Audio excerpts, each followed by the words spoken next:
El pintor y su obra. El lugar del muerto.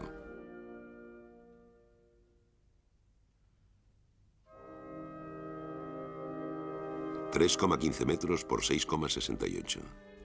Un entierro en Ornans, 1849. Aquí los modelos son baratos. A todo el mundo le gustaría estar en el entierro. 46 personajes, un perro.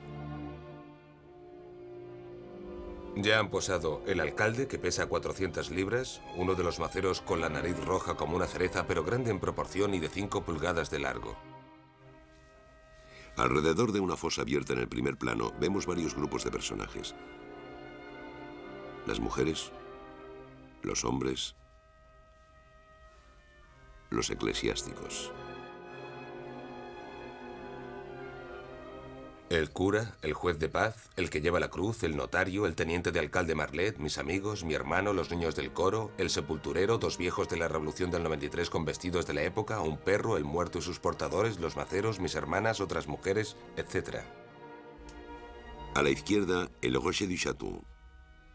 A la derecha, la Roche du Mont. 2 peñascos que se alzan sobre Ornans, pueblo natal de Courbet.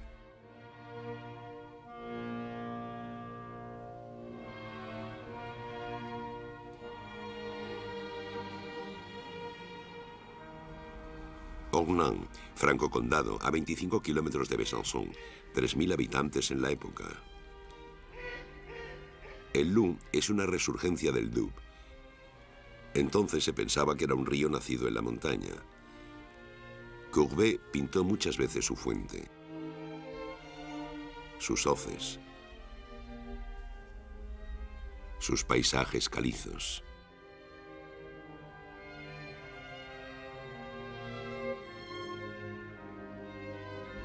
En Francia, los cementerios tradicionalmente alrededor de la iglesia estaban atestados. A partir de la Revolución se trasladaron fuera de las poblaciones. Los habitantes de Ornans se opusieron durante más de una generación a esta decisión. El nuevo cementerio fue inaugurado en septiembre de 1848. Una tapia de fábrica rodeaba la parcela rectangular con un pórtico de piedra cerrado con una verja de hierro. Los habitantes de la villa están enterrando a alguien. Lo mismo que en la iglesia, los hombres y las mujeres están separados. Unos cuantos están llorando. El sepulturero ha puesto su chaqueta y su gorro de lana en el borde de la fosa recién cavada. Espera arrodillado. 4 portadores, traje negro, guantes blancos, grandes sombreros de borde redondo, sostienen el ataúd con la ayuda de telas blancas.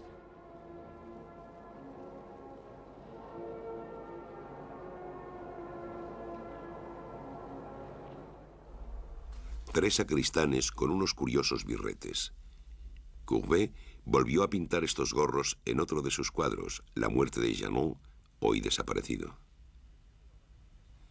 El cura se ha puesto la casulla negra del oficio fúnebre y una estola bordada con hilo de plata. Un niño del coro sostiene un candelero. Levanta la cabeza hacia uno de los portadores, posiblemente porque acaba de darle en el gorro con su cirio. El otro niño del coro sostiene el recipiente de agua bendita.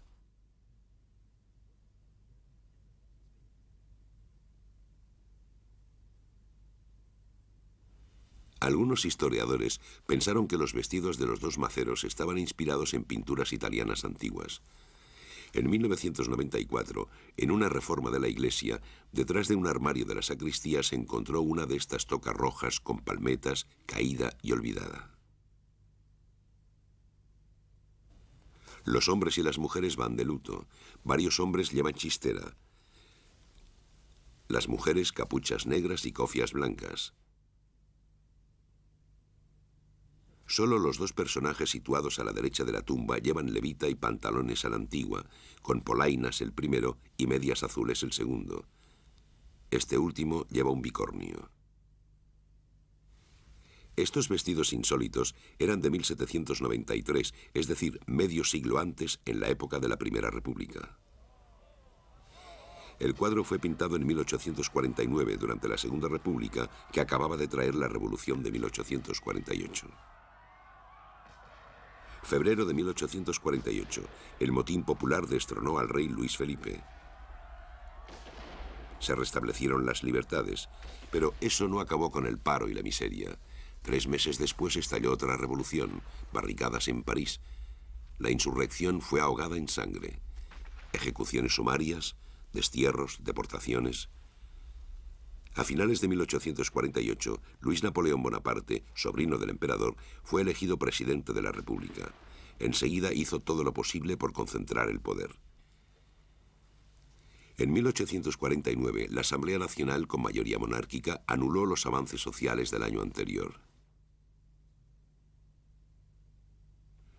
Fue en otoño de este año, de 1849, cuando Courbet empezó su lienzo. Entonces disponía, a modo de taller, del granero de su casa familiar. En él posaron sus allegados y vecinos. El granero medía poco más de 4 metros de ancho por 7,40 de largo, pero el tejado estaba muy inclinado. Según la leyenda, el pintor tuvo que enrollar el lienzo a derecha e izquierda para pintar el cuadro. El lienzo consta de 3 bandas, cuyas costuras actualmente son visibles. Fue recubierta con una preparación a base de blanco de plomo de grano grueso. Esta preparación, teñida con sombra de Venecia, se hizo más evidente cuando secó la capa de pintura, oscureciendo el cuadro y atenuando sus tonos fríos. Las caras, las manos y los vestidos están dibujados a pincel o resaltados en bistre con un trazo que aún se puede apreciar. Los toques separados pocas veces se confunden. Las zonas más indeterminadas, tierra, peña, cielo, están trabajadas con espátula. El negro no está extendido en una masa uniforme, sino con varios matices carbonosos o azulados. Unos toques violentos de blanco contrastan con él, paños de los portadores. Sobrepellices del que lleva el cirio y los otros niños del coro. Camisa del enterrador. Cofias y pañuelos de las mujeres, y el blanco del perro con manchas negras. El raso blanco azulado de la mortaja constituye un matiz especial. Si no es negro ni violeta, quizás sea para compensar un desequilibrio entre los blancos minoritarios y los negros dominantes, la luz contra las tinieblas. Unas pinceladas de colores vivos salpican el lienzo. Vermellón de los maceros y los niños del coro. Amarillo cobrizo del jarrón. Blusa verde oliva sobre la que está arrodillado el sepulturero. Medias azules, pantalón verde, traje gris y chaleco pardo del viejo revolucionario.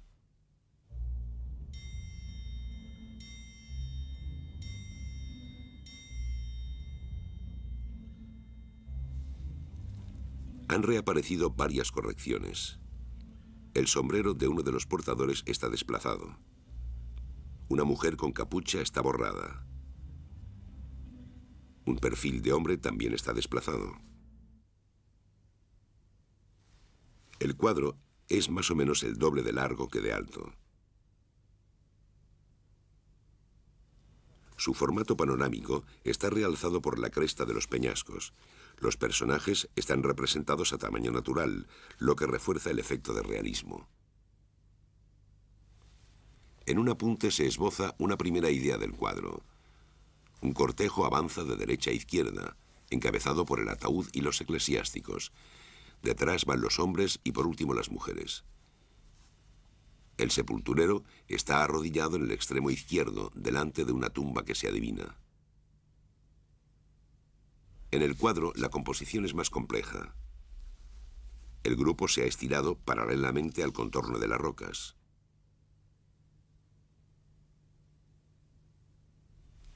Para romper el efecto compacto y la rigidez de esta pequeña multitud, Courbet dio a las caras y a las miradas unas orientaciones muy variadas.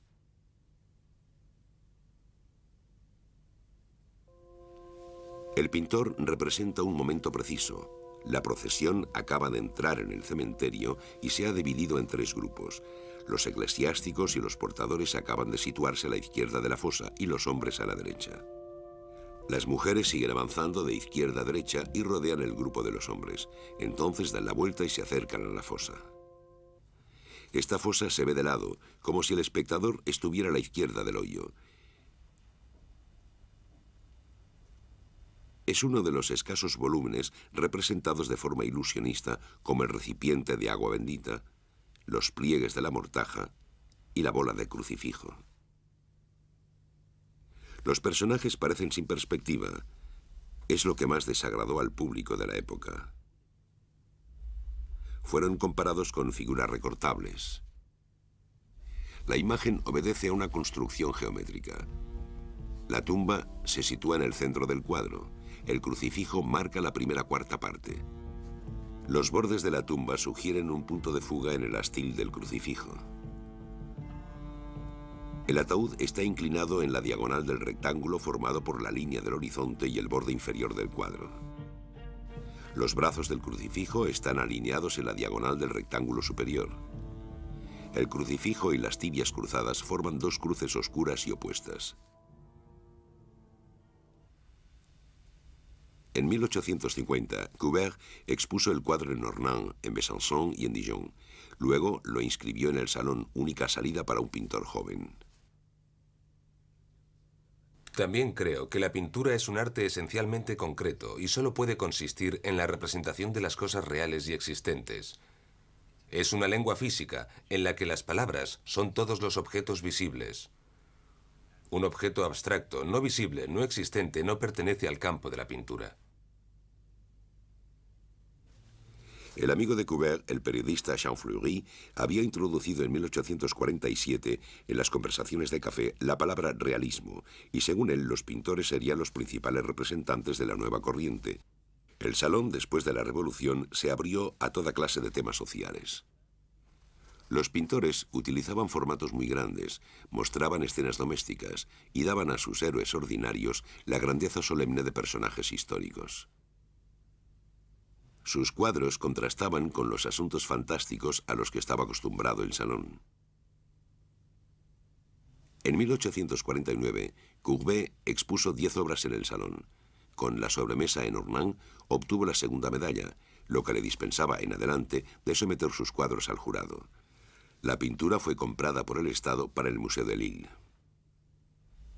En el salón de 1850-51 expuso otros 9 lienzos, entre ellos Los Picapedreros, hoy desaparecido, Los campesinos de Flagey, volviendo de la feria, y Un entierro en Ornans.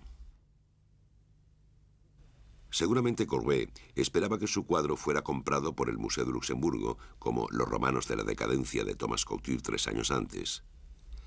En el registro del salón lo inscribió con el título de Cuadro de figuras humanas, reseña histórica de un entierro en Ornans. La historia ha retenido un título más corto.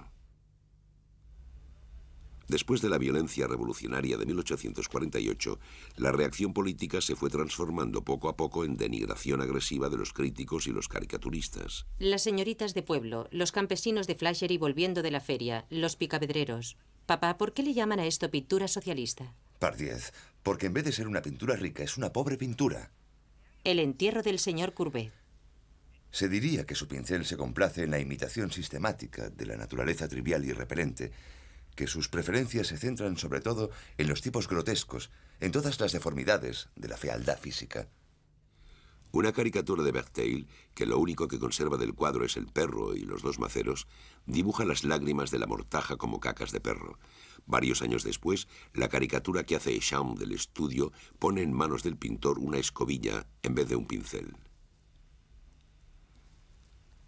En 1855, varios de sus lienzos fueron aceptados para la Exposición Universal, pero en cambio el entierro y el estudio fueron rechazados. Courbet, desafiante, los expuso en un barracón que hizo construir en la avenida Montaigne, no lejos de la sección de Bellas Artes de la exposición. Lo volvió a hacer para la exposición de 1867. Nunca tuve más maestros en pintura que la naturaleza y la tradición, que el público y el trabajo. En 1881, 4 años después de la muerte del pintor, su hermana Juliette retiró el cuadro de la venta en subasta y lo donó al Estado. Al año siguiente fue expuesto en el Museo del Louvre, donde permaneció expuesto durante un siglo, al lado de los grandes cuadros de Gros, Géricault y Delacroix. En 1986, el entierro fue trasladado al Museo de Orsay. 2 años antes de pintar el entierro, Courbet había viajado a Holanda. Allí le impresionaron vivamente los retratos de los gremios del siglo XVII, como La Ronda de Noche de Rembrandt o La Compañía del Capitán Alec Croc de Thomas Kaiser, o también La Pequeña Compañía de Franz Hals, en cuyos sombreros pudo haberse inspirado. Y sobre todo, La Compañía del Capitán Beeker de Van der Helst. La disposición escénica permite pintar numerosos personajes y resaltar los vestidos, los accesorios, las fisonomías y los gestos. Otra probable influencia eran los cuadros de Goya, que estuvieron expuestos en París en los 10 años anteriores en la Galería Española de Luis Felipe, la gran atracción de la época. Estilo tenebroso, trazos fuertes, vestidos, realismo llevado a veces hasta la caricatura.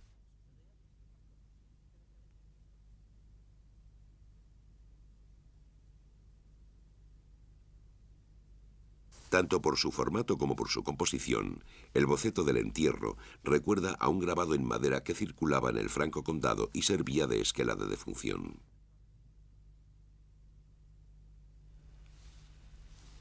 Con sus personajes pertenecientes a 4 generaciones sucesivas, el cuadro también evoca los grabados populares sobre las distintas edades.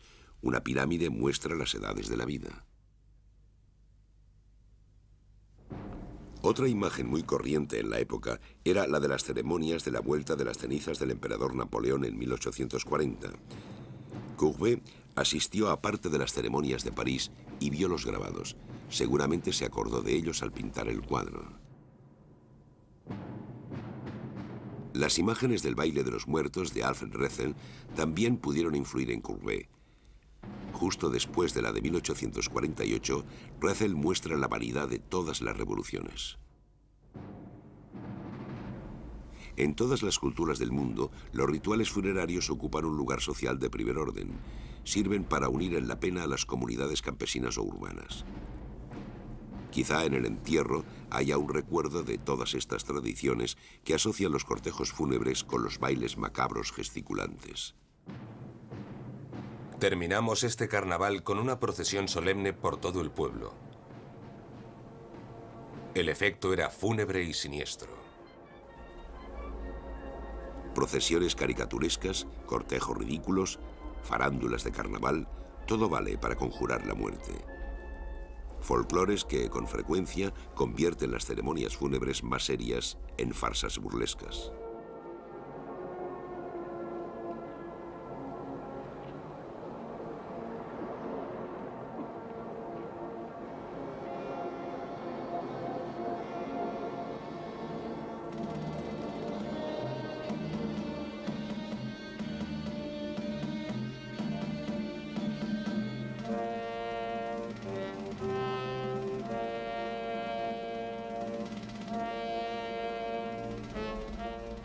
¿Quiénes son estos personajes? ¿Obreros? ¿Campesinos? ¿Burgueses? A partir de los recuerdos de los habitantes de Ornans, los registros civiles, los memoriales y las actas notariales, los historiadores han podido conocer la identidad de los personajes del cuadro. Los portadores son Jean-François Crevaux, zapatero; Alphonse Bon, propietario, agricultor y rentista y amigo de Courbet; Alphonse Promayet, músico, amigo del pintor, que ya le había retratado en la sobremesa en Ornans; Etienne Nodier, propietario. El sacristán es François-Constant Couchier, zapatero. El que lleva la cruz es François Gollard Clodon, propietario viticultor. Benjamin Bonnet es un pobre cura de pueblo. Los niños del coro son François-Constant Poignet y Claude-Joseph Journet, ambos hijos de viticultores. El enterrador es Antoine-Joseph Cassard, hijo de zapatero. Otro sacristán, Claude-Louis Promayet, músico, gran amigo de Courbet. Los maceros, Jean-Baptiste Michelier, viticultor acomodado. Pierre Xavier Clement, zapatero muy modesto. Los notables: Hippolyte Proudhon, juez de paz de Hernán, primo del filósofo. Prosper Test, alcalde de la ciudad, rentista. Guillaume François Bertin, que primero fue guardia y luego prestamista. Claude Joseph Sage, molinero enriquecido. Adolphe François Marlet, abogado, concejal, amigo de Courbet. Los dos viejos de 1793 son Jean-Baptiste Cardet, modesto viticultor, y François Pillot-Secreton, campesino. Los amigos de infancia de Courbet son Urbain Queneau, heredero de un juez de paz de Hernán, rentista, y como Courbet, soltero. Max Bichon, burgués acomodado como los anteriores, novelista y poeta. Courbet le retrata en El estudio. La familia del pintor, Jean-Antoine Goudot, viticultor acomodado, el abuelo por el que Courbet sentía una gran veneración. Régis Courbet, el padre, agrónomo, rentista, bastante culto. Sylvie Houdon, madre del pintor. Y sus tres hermanas, Zélie, Zoé y Juliette. Las otras mujeres de la ceremonia son Félicité Collard-Talland, madre de uno de los portadores, Alphonse Bon.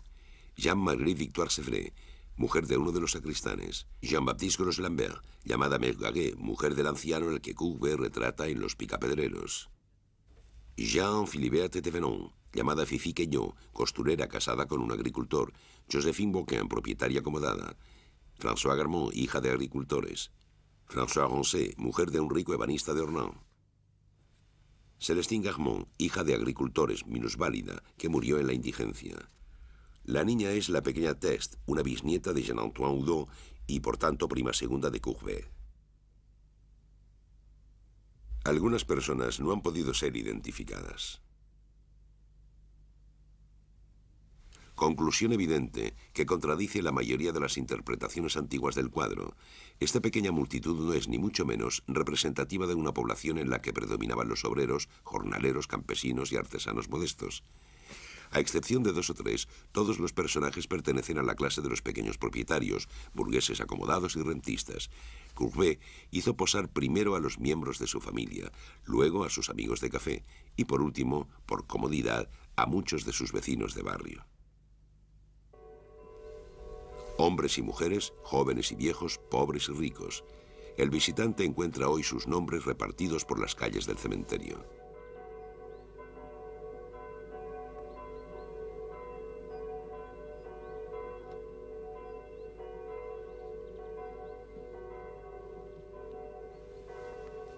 El propio Courbet, muerto en el exilio en Suiza, está enterrado en Hernán.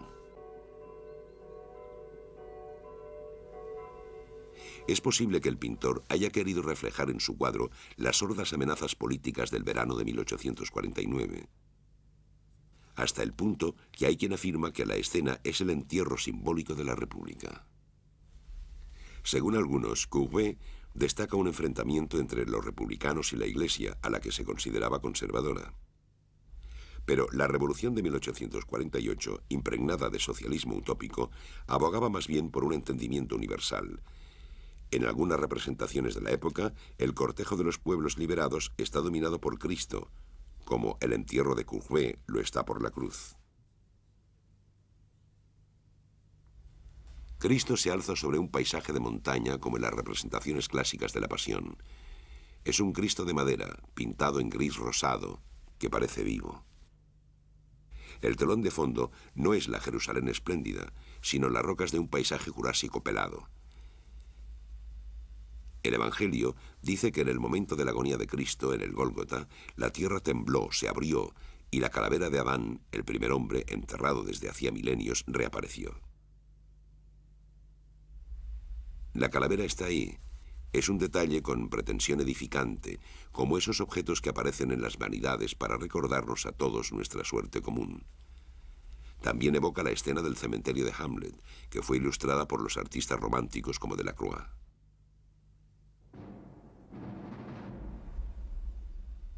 La calavera de Adán también pertenece a otro mundo simbólico, el de la francmasonería. Con los huesos cruzados o las lágrimas significa que el iniciado va a renacer en otra vida. Otro recuerdo de la pintura religiosa son las caras de los portadores que se apartan del ataúd.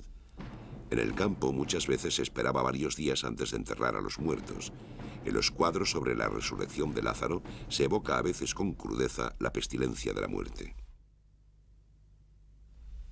Por último, el perro desempeña un papel inmemorial. En todas las tradiciones sagradas, el animal acompaña el alma del difunto hasta el más allá. Pero ¿quién está enterrado en Ognan? La primera hipótesis es que se trata del primer muerto enterrado en el nuevo cementerio, Clodetien Test, viticultor, propietario influyente y republicano. Test era tío abuelo de Courbet, de modo que es normal que estuvieran presentes la familia y los notables. Pero el sepulturero, al cavar, ha desenterrado unos huesos humanos. Es un detalle incongruente si Test era realmente el primer muerto. La segunda hipótesis es que se trata del abuelo de Courbet. Pero Jean-Antoine Oudot se encuentra en el cuadro, justo detrás del ataúd. Triste, sombrío, separado de los tres grupos, recuerda esas representaciones de la muerte que se ponían sobre la sepultura en las tumbas antiguas. La tercera hipótesis es que se trata de la abuela del pintor, muerta en 1847, lo cual explicaría el duelo de la familia y la presencia del abuelo, el único que se sitúa detrás del ataúd. La cuarta hipótesis es que se trata de la mujer del sepulturero Cassard, muerta en 1848. El sepulturero era un ciudadano pobre, pero sus funciones le rodeaban del temor y el respeto de las personalidades del pueblo. La quinta hipótesis, que es un miembro de la familia Proudhon. En efecto, Hippolyte Proudhon ocupa un lugar central en primera fila. Ninguna de estas hipótesis concuerda con el hecho de que el ataúd esté cubierto con una tela blanca. El blanco estaba reservado a las mujeres jóvenes y a los niños. La sexta hipótesis es que se trata de Clarisse, hermana mayor del pintor, nacida 2 años antes que él y muerta a los 13 años en 1834. El cuadro podría ser un recuerdo de ese duelo. 4 años después del entierro, Courbet pintó un extraño cuadro. Titulado al principio El aseo de la casada, se trata de un aseo mortuorio, una costumbre del Franco Condado. Las mujeres de un pueblo arreglan a una joven muerta para su último viaje. Podría tratarse de un recuerdo de adolescencia. El blanco tiene aquí un papel principal, el de color fúnebre.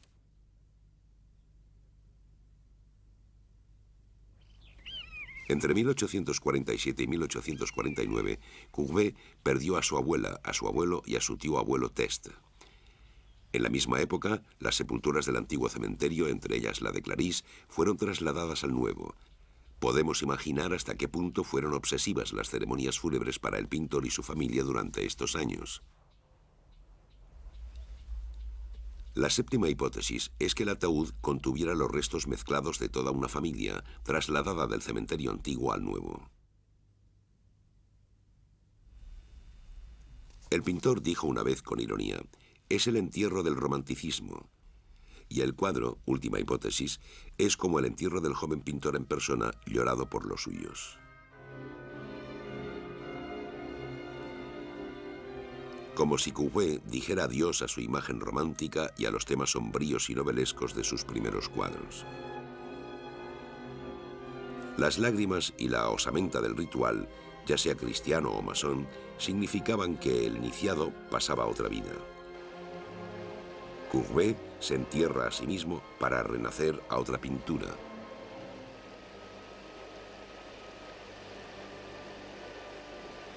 Más tarde, el pintor volvería obstinadamente a las hendiduras y huecos de su tierra natal, y sobre todo a la cueva manantial del Loup, que era para él como el santuario de una cuestión fundamental, como un ojo abierto que le devolvía su propia mirada.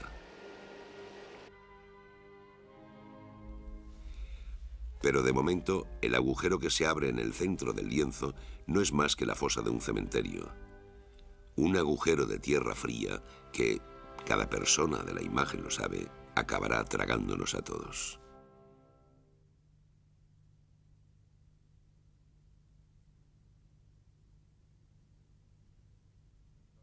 En nuestra sociedad, también cultivada, es preciso que lleve una vida de salvaje. Es preciso que me libere también de los gobiernos.